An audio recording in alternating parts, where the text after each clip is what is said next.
দেশের ট্যাক্স পেয়ারের কোটি কোটি টাকা খরচা করে সেখানে গেলেন একটা কি পুরস্কার না কি একটা আনার জন্য। যাই হোক, এটা হলো সব বাকোয়াস।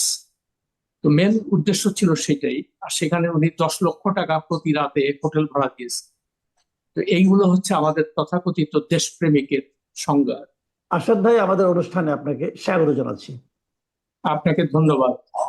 আপনি যখন কালকে শুনলেন যে জামায়াতের আমি ডক্টর শফিকুর রহমান বলছেন যে এই বাস্তবতায় কিসের নির্বাচন, নির্বাচনের বাস্তবতায় এখন নাই, নির্বাচন করার মতো কোনো পরিস্থিতি নাই, আপনি কি একটু অবাক হয়েছিলেন নাকি স্বাভাবিক মনে করেছিলেন? ধন্যবাদ আপনাকে। আমার যতদূর মনে পড়ে মাসখানেক আগেই সম্ভবত আপনার এই অনুষ্ঠানে আমি বলেছিলাম যে আমি কিন্তু নির্বাচন নিয়ে সন্দিহান। আম, এবং সাংবাদিক হিসেবে আমার ট্রেনিংই সেইটা যে তুমি মানে ক্ষমতাধররা যখন কোনো কথা বলে তুমি সেটা বিশ্বাস করবে না। এটা হচ্ছে আমার ট্রেনিং। এবং আমি মনে করি প্রতিটা সাংবাদিকের এই সন্দেহটা থাকা খুব জরুরি, আপনি যদি রিয়েল সাংবাদিক হতে চান। কেমন? তো এই কারণে আমি তখনই আপনার অনুষ্ঠানে বলেছিলাম এবং আমি লিখেছিলামও যে এই নির্বাচন যদিও নানান রকমের কথাবার্তা বলা হচ্ছে, কিন্তু আলটিমেটলি নির্বাচন হয়তো হবে না। আমি আপাত দৃষ্টিতে বিভিন্ন কর্মকাণ্ড বা সরকারে যারা আছেন তাদের বক্তব্যে এটা তো পরিষ্কার হচ্ছে দিন দিন। একটা জিনিস লক্ষ্য করেন, তারেক রহমানের সঙ্গে উনি লন্ডনে যে দেখা করলেন, এটা আবারও আমি বারবার বলবো যে দেশের ট্যাক্স পেয়ারের কোটি কোটি টাকা খরচা করে সেখানে গেলেন একটা কি পুরস্কার না কি একটা আনার জন্য। যাই হোক, এটা হলো সব বাকোয়াস। তো মেন উদ্দেশ্য ছিল সেটাই। আর সেখানে উনি 10 লক্ষ টাকা প্রতি রাতে হোটেল ভাড়া দিয়েছেন। তো এইগুলো হচ্ছে আমাদের তথাকথিত দেশপ্রেমিকের সংজ্ঞা। যাই হোক, অন্য ওই প্রসঙ্গে পরে আসবো। তো সেটা নিয়ে অনেক হইচই হলো সংবাদ মাধ্যমে, টিভি, তারপরে ইউটিউব, সব জায়গায় যে এইবার একটা আসল দেশ সামনের দিকে আগাবে। কিন্তু আমি তখনই লিখেছিলাম যে এটা নিয়ে এত আনন্দিত হওয়া বা লাফালাফি করার কিছু নাই। যতদিন এটার তারিখ ঘোষণা না হবে, রোডম্যাপ না হবে, ততদিন এই আমরা নিশ্চিত করে বলতে পারছি না। এবং আমি কয়েকবারই লিখেছি এটা, যে বর্তমান যে সরকার, অন্তর্বর্তী সরকার, তার প্রধান হলো ইউনূস সাহেব। আমি এখন তাকে ডক্টর বা প্রফেসর এগুলো আর করি না, তার কারণ উনি আমার শ্রদ্ধা ভক্তি সব হারিয়েছে। তো উনি লন্ডন থেকে আসার পরে ভেবেছিলাম যে হয়তো উনি এরকম একটা পজিটিভ কিছু কথা বলবেন নির্বাচন নিয়ে। তার মধ্যে দেখলাম যে প্রধান নির্বাচন কমিশনার ওনার সঙ্গে যে দেখাও করল। অনেকে বলা বলি করলো যে হয়তোবা তাদের মধ্যে এই ধরনের আলোচনা হয়েছে, কবে ঠিকঠাক করা যাবে এগুলা। কিন্তু তারপরেও কোনো সুস্পষ্ট বক্তব্য আমরা প্রধান নির্বাচন কমিশন থেকে শুনি না। কেমন? তারপরে যতই দিন যাচ্ছে, ওই তিনি মাঠে নামিয়েছেন এই যে কি জাতীয় নাগরিক পার্টি, এটা কিন্তু ওনার দল, এটা কিন্তু ভুললে চলবে না। যদিও বলে যে না আমরা নিরপেক্ষ, ওরা ছাত্ররা রাজনীতি করুক, কিন্তু ওনার প্রত্যক্ষ বা পরোক্ষ মদদে এই দলটা রাস্তায় মাঠে নেমেছে। এটা আমাদেরকে বেসিক জিনিসটা মাথায়। এবং ওদেরকে দিয়েই বিভিন্ন বক্তব্য দেওয়া হচ্ছে। এখন বলছে যে ওরা কি বলছে, আমরা এক স্বৈরাচারকে বিদায় করে আর এক স্বৈরাচার ক্ষমতার পরিবর্তনের জন্য আমরা এই আন্দোলন করি। ভালো কথা, আমরা কেউ চাই না। কিন্তু আপনি যদি বাস্তবতা লক্ষ্য করেন,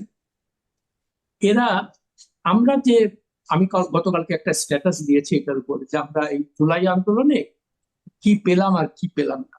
প্রথমে আমি বলেছি যে কতগুলো পজিটিভ দিক। একটা জিনিস যে আমরা শেখ হাসিনার মতো স্বৈরাচারের হাত থেকে দেশ মুক্তি পেয়েছে, এবং স্বাভাবিকভাবে আমরা আশা করেছিলাম যে দেশ ভালোভাবে চলবে, দেশে আইনের শাসন প্রতিষ্ঠা হবে, বিচার বিভাগে দেওয়া হবে, তারপরে যারা দুর্নীতি করে তাদের আহ, শাস্তি হবে, এই সমস্ত স্বাভাবিকভাবে অন্যান্য সাধারণ জনগণের যে মনোবাসনা, আমারও সেটাই ছিল।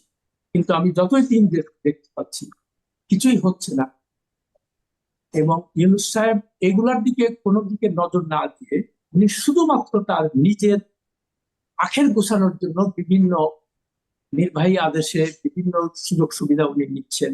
উনি বারবার বিদেশে চলে যাচ্ছেন কোন রকম দ্বিপাক্ষিক ইয়ে ছাড়া, মানে আমন্ত্রণ ছাড়া এগুলো তিনি করে যাচ্ছেন। এর ফলটা দাঁড়ালো কি, আইন শৃঙ্খলা চরম অবনতি শুরু হয়ে গেল সব জায়গায়।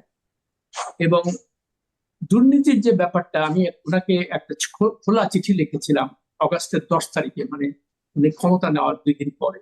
আমি বলেছিলাম, স্যার আপনি দুটো জিনিস এনশিওর করেন।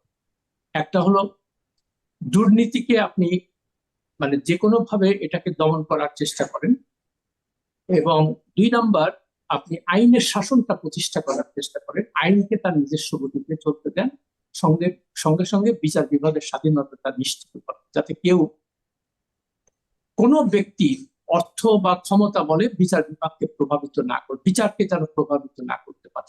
এটাই আমাদের চাওয়া ছিল বড়। আমি তারপরে বললাম যে স্যার, এই দেশে তো ক্ষমতাধর যারা তারাই দুর্নীতির মধ্যে বেশি জড়ায়, কেমন তারাই দুর্নীতি করে।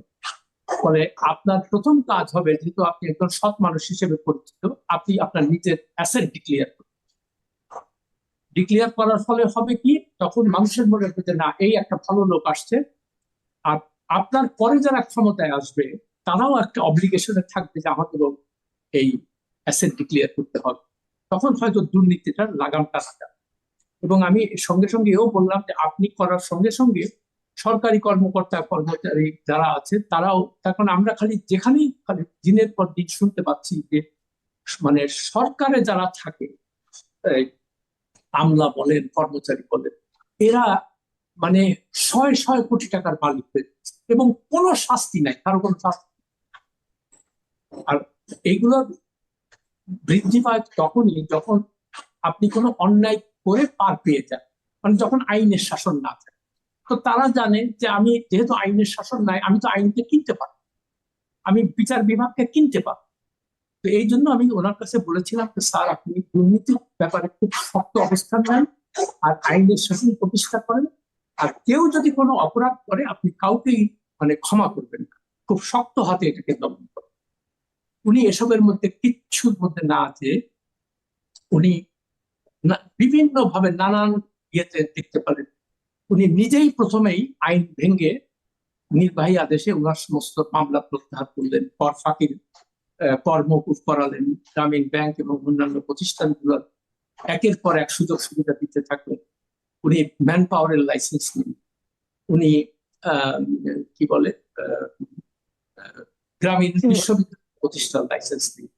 তো এগুলো তো এরকম একটা লোকের কাছ থেকে কেউ আশা করে। আপনার উচিত ছিল কি, আমরা সবাই জানি যে এই ম্যান পাওয়ারের ব্যবসাটা সবচেয়ে দুর্নীতিগ্রস্ত একটা সেক্টর। তো ওনার উচিত ছিল যে সামগ্রিকভাবে এই সেক্টরটাকে ঠিক করা। তাহলে হয়তো আমাদের কত গরিব মানে শ্রমিক কৃষক বিদেশে যায়, সবকিছু বিক্রি করে এই আদম ব্যাপারীদের খপ্পরে পড়ে তারা নিঃস্ব হয়, ওখানে যে কোনো চাকরি পায় না, তারপরে আবার ফেরত পাঠায়, মানে একটা পুরো পরিবার ধ্বংস হয়ে যায়। এটা এই করুণ মর্মান্তিক কাহিনী আমরা প্রতিদিনই দেখি। ওনার উচিত ছিল, উনি যদি সত্যিকার অর্থে দেশপ্রেমিক হতেন, তাহলে এই জিনিসগুলোকে তিনি শক্ত হাতে দমন করার চেষ্টা করেন। উনি সেটা না করে উনি নিজেই একটা লাইসেন্স নেন। এখন এখানে অনেক টাকা, শয়ে শয়ে কোটি টাকা, হাজার হাজার কোটি টাকার ব্যাপার, ওইখানে ওনার একটা হিস্সা চাই, ওনার একটা ভাগ চাই। আচ্ছা, এখন অনেকে বলে কি, উনি তো এগুলার মালিক। মানে এই মূর্খদের সাথে যারা এটা বলে, আচ্ছা উনি যদি মালিক না হয় তাহলে ও এইগুলার উপরে ওনার এত আকর্ষণ কেন? এটা তো একটা স্বাভাবিক প্রশ্ন না, যে উনি যদি কোনো কিছুরই মালিক না হয় গ্রামীণ ব্যাংক, তাহলে উনার ওই ব্যাপারটায় উনি এত উৎসাহী কেন? আর এই প্রসঙ্গে আরেকটা কথা বলি, ওই জেনারেল জিয়াউর রহমান যখন ক্ষমতায় ছিলেন তখন সবাই তো জানতো সে খুবই সৎ লোক, আর্থিক সততা ছিল তার। তো আমি সিরাজুল ইসলাম চৌধুরী, মানে প্রফেসর সিরাজুল ইসলাম চৌধুরী, ওনাকে একদিন জিজ্ঞেস করলাম, স্যার উনি তো খুব সৎ মানুষ, উনি তো টাকা পয়সা নেন। আচ্ছা, উনি হাসতে হাসতে বললেন যে স্যার, তোমার একটা কথা বলুন, উনি অসৎ কেন হবে? পুরো দেশের মালিকই তো সে। তার তো অসৎ অর্থ, সে তো যা চাচ্ছে তাই পাচ্ছে। তো এই আমিও ডক্টর ইউনূসের কথা, এই একই কথা বলবো, যে তার তো মালিক, ডিরেক্ট মালিকানার কোনো দরকার নেই। উনি যা চাচ্ছেন সবগুলো সবকিছুই পাবেন। হ্যাঁ, উনি এখন প্রাডো গাড়িতে ঘোরেন, তারপরে গুলশানে থাকেন। উনি তো এলিট ক্লাসের সদস্য হয়ে গেছে। আগে গ্রাম গরিব মানুষদের নিয়ে কাজ করতো, এখন আর এগুলার মধ্যে নেই। হ্যাঁ, এখন ওই বিদেশ বিদেশ ঘোরা, আর উনি স্বপ্ন বিক্রি করেন।